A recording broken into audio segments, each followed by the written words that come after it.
Moltes gràcies, Cudi. Anem escalant posicions i arribem al torn de l'Anna Vinyes. L'Anna és una llagossarenca de Soterrel, però va viure un temps a Girona, però l'hem recuperat del poble ja fa uns quants anys. Des de fa molts anys ha estat vinculada al món social, primer fent voluntariat, i arrel d'aquest fet va descobrir allò al que es volia dedicar professionalment, i així ho ha fet. Va estudiar Educació Social i Pedagogia i des de llavors ja fa quasi 20 anys que treballa en aquest camp en una població veïna. Des de fa 4 anys va assumir un gran repte, el repte d'esdevenir la regidora de Drets Socials i Feminisme. Han estat 4 anys de gran plenitud perquè amb totes aquestes responsabilitats assumides també hi ha hagut temps d'assumir una altra gran responsabilitat, la de ser mare. Endavant, Anna.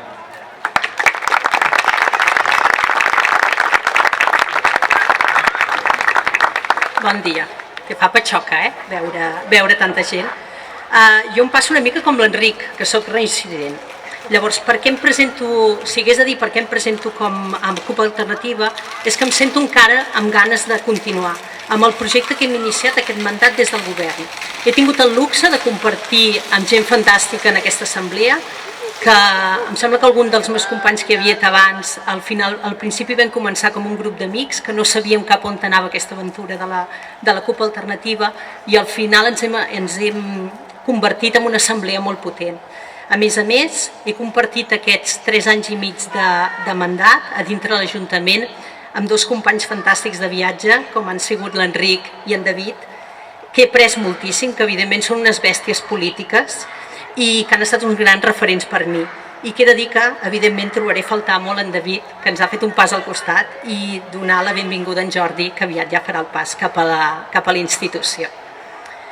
Amb aquests anys, com a CUP Alternativa, què tenim de diferent? Hem establert una manera d'entendre la política, evidentment, molt diferent que els altres grups polítics, amb els nostres trets d'identitat, com la participació, el foment de les polítiques socials, el medi ambient, de posar les persones al centre de qualsevol de les polítiques públiques, de continuar lluitant per les desigualtats socials, que no ens cansarem, i per l'impuls dels serveis 100% públics, com parlaven en Fidel i l'Enric. És veritat que ens ha tocat viure un mandat que no és gens fàcil i que espero que no es torni a repetir perquè ha sigut un mandat molt atípic amb el tema de la pandèmia i de la Covid i la crisi socioeconòmica que hi ha hagut derivada de la Covid. I per tant hi ha hagut d'aquests projectes que teníem en el programa que no els hem pogut desenvolupar o que no els hem pogut desenvolupar fins més tard del que ens agradaria. I per tant no els hem pogut engegar perquè la situació sanitària evidentment era la prioritat màxima. Tot i així estic molt satisfeta de la feina feta que hem pogut fer en les àrees que hem liderat. Us parlaré ara, com no, de l'àrea que he liderat jo, que és l'àrea de drets socials i feminismes. I com que em coneixeu, perquè no m'extendré, intentaré ser breu, que sempre és el que dic, no parlaré de tots els projectes que hem fet i que hem encapçalat, perquè són molts i totes les accions que hem fet, però sí que us explicaré una mica l'essència amb què hem marcat tots els projectes de l'àrea de drets socials i feminismes. Primer de tot vull parlar, quan parlem de drets socials, què entenem? Quan parlem de drets socials ens referim a la necessitat de poder estar al costat dels nostres veïns i veïnes i sobretot aquells que més ho necessiten i entendre que els serveis socials han de ser universals, han de ser cohesionadors i han de fomentar l'empoderament, la participació i l'autonomia de les persones. Cal explicar que apostar per les polítiques socials econòmicament és una inversió de present i de futur, sobretot, per tal de construir un municipi més cohesionat i més equitatiu.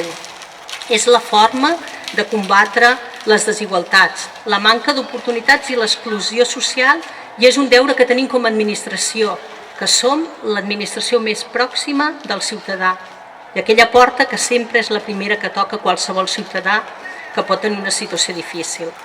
En aquesta línia, alguns dels projectes i accions que hem desenvolupat i que hem dut a terme són l'implementació de les subvencions per a activitats de lleure i escolars. Penseu que cada any, més o menys, hem arribat a entre 400 i 500 beneficiaris, que és moltíssim. La implementació o la continuïtat i la reformulació del Consell Social com a metodologia de treball i donant importància a la corresponsabilitat dels diferents agents que treballem en el món social. per donar respostes consensuades i integrals.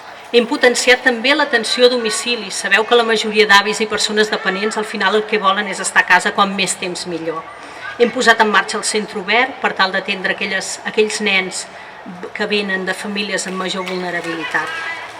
Un altre dels compromisos que vam prendre a l'inici del mandat va ser la redacció del Pla d'Igualtat, que fins ara era inexistent, i ens ha de servir per guiar les nostres polítiques públiques amb aquesta mirada feminista, com un valor transversal, i donant importància a eixos tan importants com són, desgraciadament, l'abordatge de la violència masclista.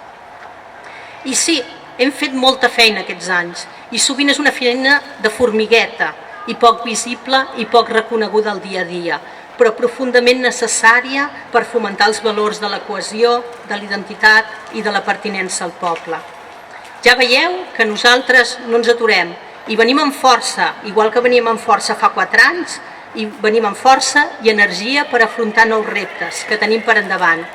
Tenim moltes ganes de que ens continueu fent confiança i poder estar 4 anys més, si voleu, com a regidora, perquè ha estat un gran aprenentatge i també un plaer poder encapçalar una àrea que estimo tant com l'àrea de drets socials i feminismes. Moltes gràcies.